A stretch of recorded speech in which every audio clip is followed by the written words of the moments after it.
President Trump, in his address last night, talked up his crackdown on illegal immigration at the Mexican border.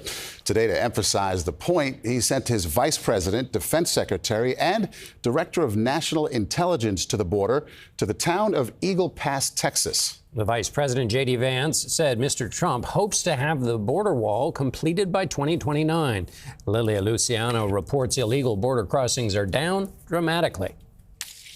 This is what the border looked like near El Paso 2 years ago, as hundreds lined up to claim asylum. We were there at the height of it. Shelters were overflowing with asylum seekers. This man we spoke with spent the night sleeping outside in the brutal cold. Now the streets are empty and the shelters quiet. Last week, CBS News went out with Border Patrol agents as they searched for hours for any sight of a border crosser. They came up empty-handed. Illegal crossings are down 94% across the entire border from the same period last year, from nearly 5,000 a day to less than 300. It's a downward trend that began last year with Mexico's increased border crackdown and the Biden administration's executive order to stop accepting asylum claims from people who crossed illegally. Since taking office, President Trump has dramatically cut back the process for legal entry, while promising the largest mass deportation in U.S. history. There, he's off to a slower start. According to the Department of Homeland Security, at least 55,000 people were deported in the first 5 weeks of the Trump administration.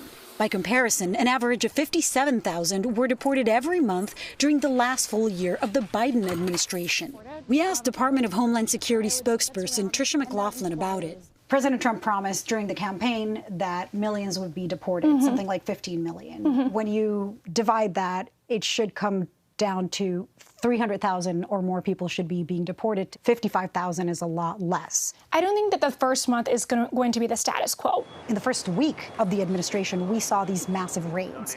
We saw Secretary Noem out there. There was this massive show of force. Have the raids been reduced? These ICE raids, as they're often called, are very tactical and they're very targeted. That's why we say it's the worst of the worst. We follow where these individuals are, the low-hanging fruit, so to speak, and I think that they're going to evolve.